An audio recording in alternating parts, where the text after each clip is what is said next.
everybody. Oh, I want to introduce you to Miss Bryan. She's been kind enough to share her story with us regarding her pain. And I think it's appropriate because we've talked about this condition quite a few times. It's called SI joint dysfunction. This is one of the severe cases of SI joint dysfunction, and I think actually went misdiagnosed at first. Go ahead, just relax. So what happened is that right around, was it May? She started having some pain. It was diagnosed as a hip pain. They sent her for an MRI and did x-rays of the hip. However, the MRIs came back negative and there were no positive findings on the x-rays of the hip. But what's really, when we took x-rays today, I think you've seen the x-rays already, we saw quite frankly that we have a spine that's really, really leaning and tilting to the right. And that's as a result of Ms. Bryan working to take pressure off of this left side because of SI joint pain right back into here. So going untreated, SI joint pain can cause other dysfunction, other problems, because you're going to compensate and start moving away from the pain. And all of that's very tender. So our goal at this point is not necessarily just to straighten out the spine, because the spine is only twisted to the right because she's having so much pain on the left. So our goal has to be to reduce the inflammation on this left side with the SI joint. And just relax. But this has been going on for so long, it's going to take some time. It's going to be a process. But little by little,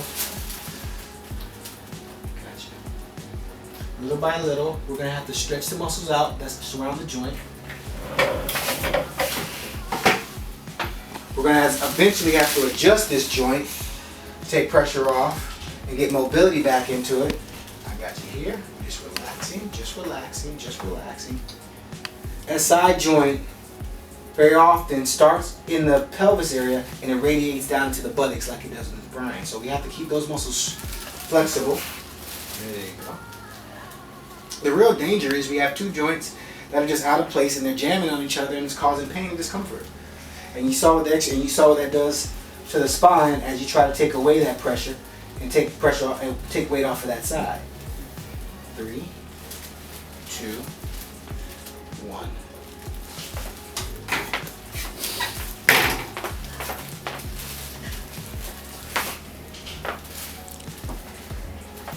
Pain is no fun. I got you. Take a break. Take a break. Take a deep breath in.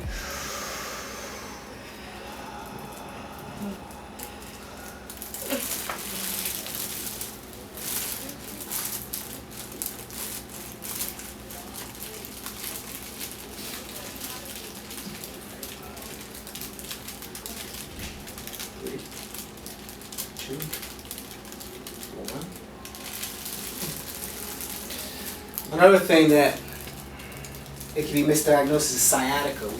You often hear the term sciatica, and what really sciatica means is, I got you. It's that long nerve that comes out of the back. You have pressure on that nerve and give you pain all the way down the leg. So trying to rule out sciatica from SI joint dysfunction is key because the way you treat is two different ways. Now we're going to do this with Bryan. Just relax. Coming out to the side again. No, you're okay. You alright? You have to sit up. Yeah. Like I said, one of the severe cases, she can't walk straight. She has a problem and it's been going on for a long time. And like she said, she's been all different places. Nobody can tell her what's going on and why she's having the pain. And all in all, the hip is fine, but it's the pelvis.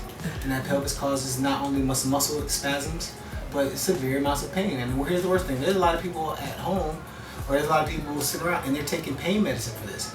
You have a lot of people who are actually addicted to opioids and only because it started with something like this, something like pain. It's the only thing that can give you relief is not moving or taking all this medication. So the key to all this is we have to catch it early. We have to catch it early. We have to treat it early.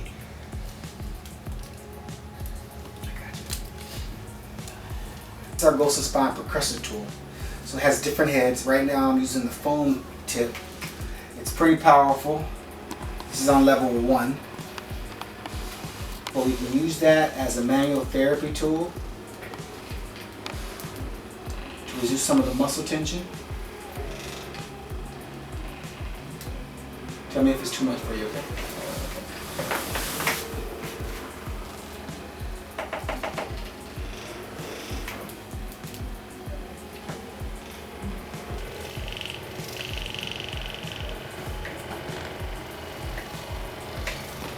So our goal with this manual therapy is to reduce some of the spasms in the area, increase some circulation into the area. It really just gives a little a mild and slight mobility across the pelvis at this point. Just stretching at this point causes a lot of pain. So when I say it's going to be a process, it's going to take some time. What I'm going to have to do after this is try to help stabilize the joint. We're going to do some kinesio taping.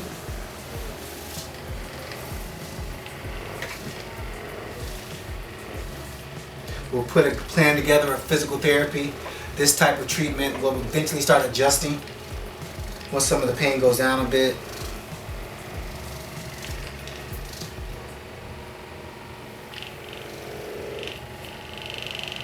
So kinesio tape helps when you have joint instability or just weak muscles, or if you have like trigger points or spasms. We're going to use it across this pelvis area so that there's some assistance from the tape to help the muscles activate. And we're going to use a strip as well just to help stabilize that area. Can I shower with this? Yes, you can. Good question. You can actually shower with this. You can stay on for about 4 days. Okay. The whole point is I'm hoping that it gives you a little bit of relief. So we're not going to start exercise today. I'm actually going to have, we're going to put you on some treatment, some electrical stim after this to help settle this down, but you know where our problem is right there. Right there. Right, that's true. Right there. Right there.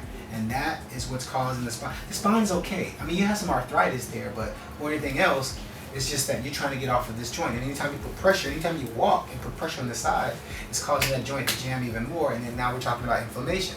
You can take anti-inflammatories, over-the-counter anti-inflammatories. No, I don't take anything. And you don't take anything? I just take a leaf. You just take a leaf. Does the leaf help? A leaf helps me. I don't know. No, actually, the leaf probably, of all the over-the-counter pain meds, a leaf is the one that gives most people the relief from what I hear from patients.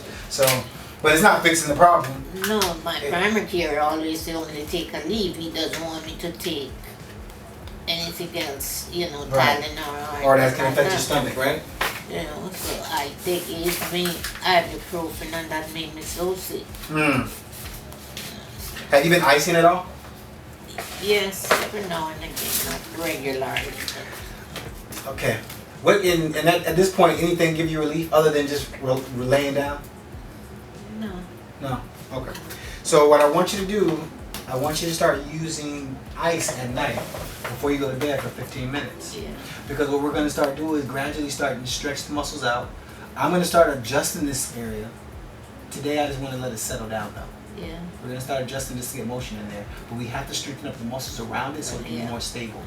So when we start exercising. So I use ice at night, 15 minutes. You got it. We're going to put the pain cream on and we're going to use ice at night. Yeah. You got it.